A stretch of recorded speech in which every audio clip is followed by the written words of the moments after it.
The 2020 stock market bubble explained. We're going to go over this in 3 simple, fast steps. Step number 1, let's go over the structure of an asset bubble. Usually 4 phases. On the left, we have valuations. They start very, very cheap, go mid-range, and then just get insanely expensive. The first phase, stealth. That's when the smart money comes in and starts to buy. Guys like Stan Druckenmiller, they see things, they see value that other people just can't see. Then we go to the awareness phase. This is when the institutional investors start to see what the smart money saw long before. The prices go up, and then we get to our first sell-off, the bear trap. But the fundamentals are still good. So it goes up and up and up. We get to the media. This is when they see the story. They announce it to everyone. You see it on CNBC, Bloomberg, the Wall Street Journal. The public starts to understand what's going on. You get this enthusiasm phase.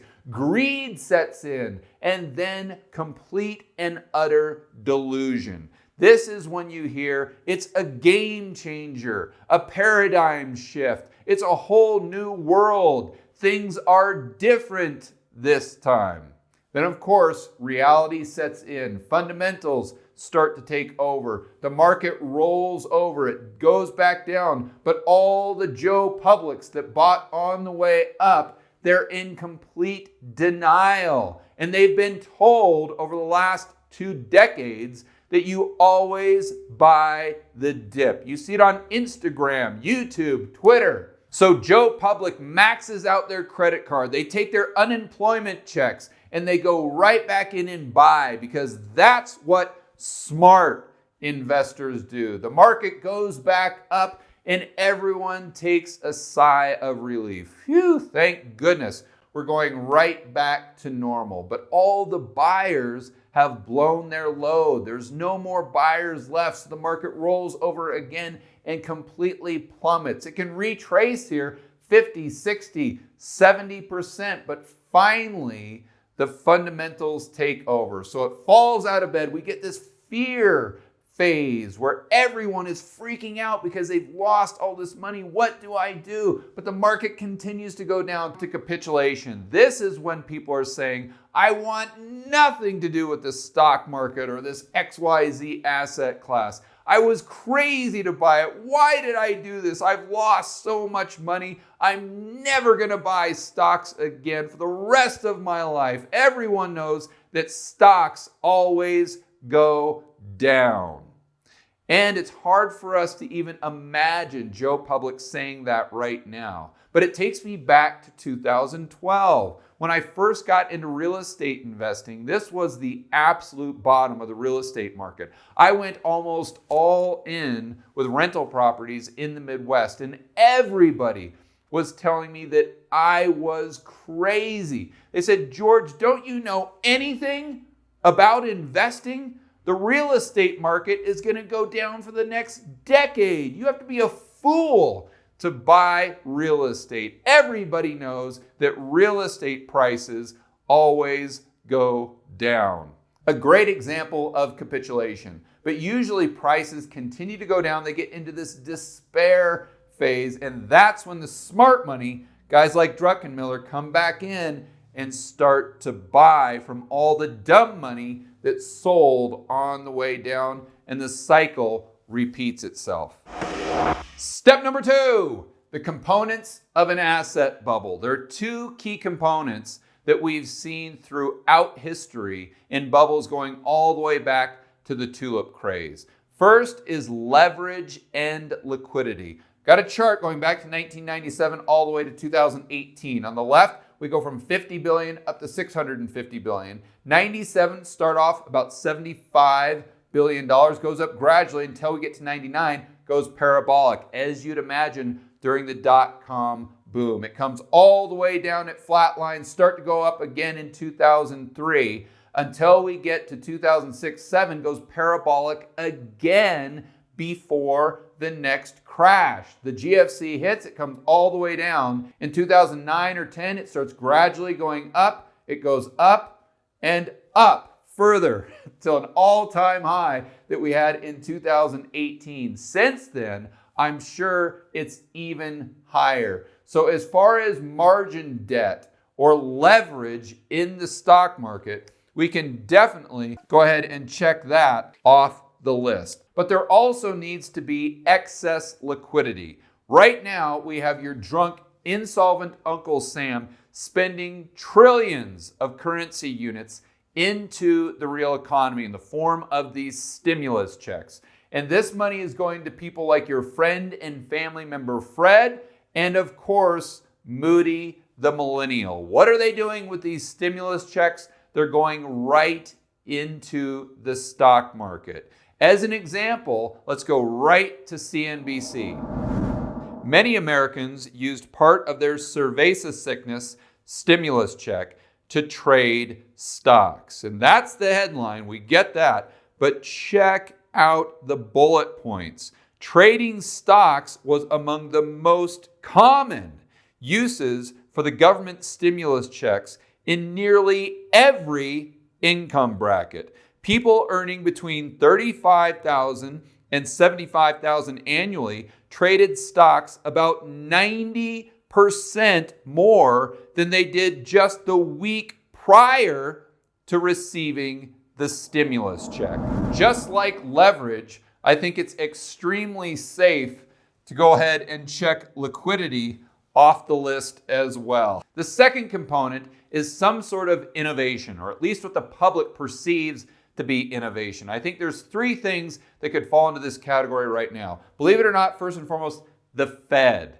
The Fed saved the day, or this is what society believes, what the media would lead you to believe, and the politicians. They came in the 1990s, the Greenspan put. Bernanke came in, saved the day. The dot-com bubble, nothing to worry about. Greenspan dropped rates. The housing market crashed. Bernanke came in, and they started printing money with quantitative easing. They figured out a way to solve the problem. They were innovative. And if we would just place our faith in the monetary mandarins, as Jim Grant says, and the 900 PhDs led by Jerome Powell, if we would have just done that earlier, then we would all be rich, because we never would have hesitated to go into the market and buy the dip, because we know the Fed put is real. It's an innovation created by central banks. Along the same lines, MMT. What on earth were those Austrians worried about for so long? They always complain about their crazy inflation. It's the boogeyman hiding under your bed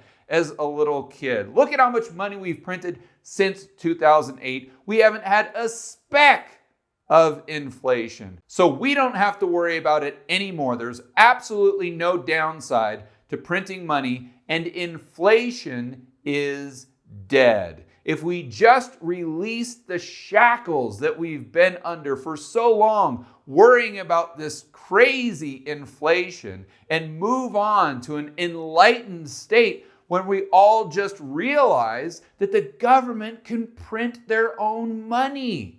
And if the government can print their own money, it solves everything. We can eradicate poverty. We can have asset prices continue to go up and up and up for eternity. All we have to do is realize the innovation of fiat currency and money printing.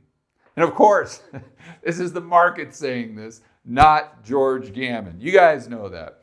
Lastly, I think it's electric cars. And I'm not saying they aren't the future. I'm just saying that right now the general public is way ahead of reality, just like they were with the internet back in the 1990s. And a great example of this is a company called Nikola, a complete ripoff of Tesla. Basically what they did is they couldn't even come up with an original name, first and foremost, but they saw all the millennials and all the investors that are unsophisticated piling into Tesla, driving up the stock price, and they said, well, we'll just do the exact same thing. In fact, we'll use the exact same name. So they're riding on Elon Musk's coattails. They don't even have a product. They don't have a concept car, nor do they have revenue.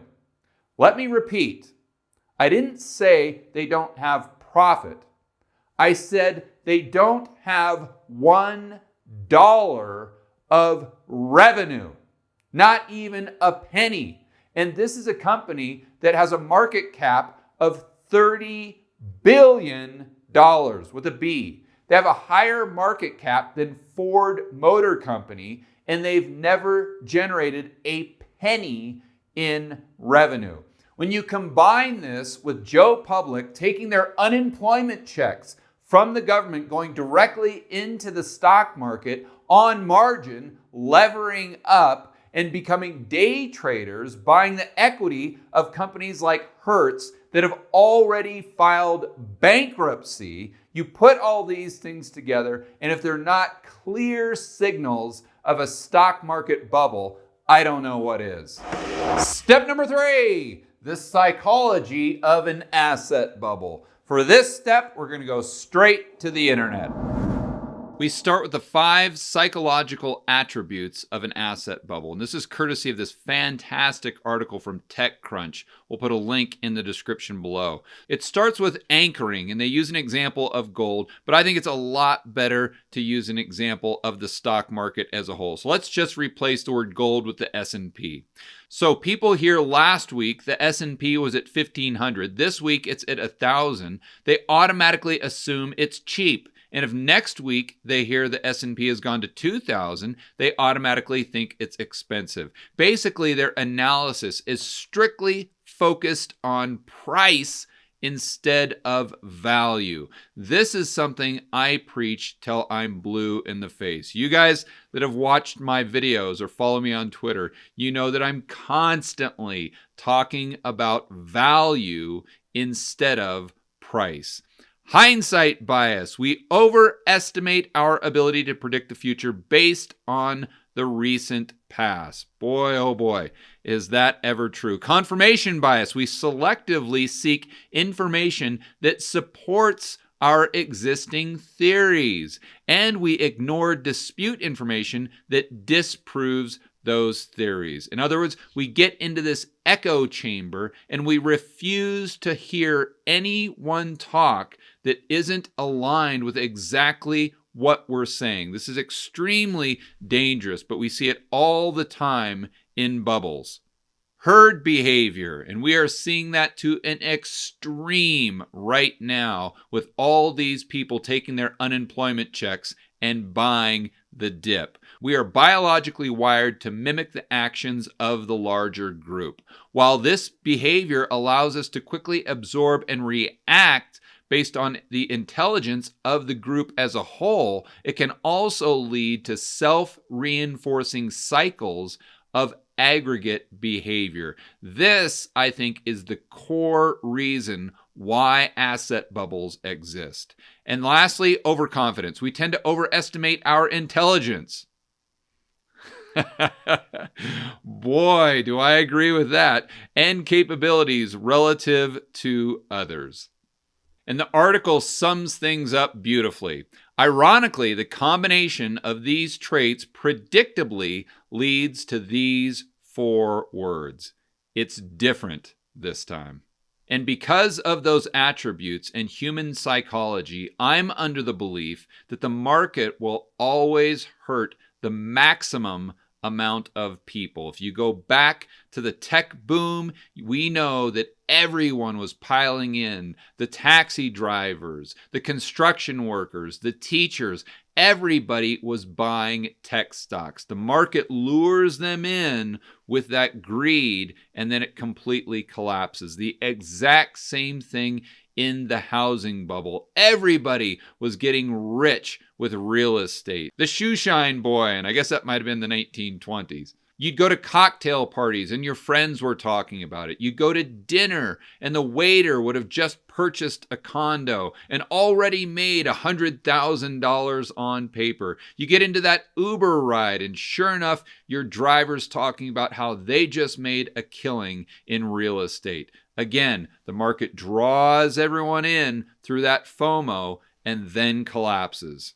But you also have to look at the flip side of the coin. What if we're not in a bubble right now? What if we're at the beginning of a bull market? Well, if this were true, then all the Uber drivers, the construction workers, the millennials, the high school students would have to be right, and people like Warren Buffett, Stanley Druckenmiller, and Chris Cole would have to be wrong. So go back in history, and I'm not saying that's impossible, but go back in history and ask yourself, at what point in time was the shoeshine boy, the Uber driver, the construction worker right? When did they get hyper emotional about the market? They lever up. They max out their credit cards. They do crazy things like taking their unemployment checks, going into the market. When did that work out? Did that work out in the 90s at some point in time? Did that work out in the 2000s? It's never, ever worked. So if we're at the beginning stages of a bull market now, all those people, the average Joes that are incredibly emotional, they're driven by emotion, not thinking facts, data, and fundamentals. All those people are going to get rich if we're at the beginning stages of a bull market. What is the probability of that coming true? In other words, what are the chances that 50 years from now, we look back at the history books and it says in 2020, high school students across the United States got rich by opening up a Robinhood account and buying equity in Hertz, a company that has already filed bankruptcy?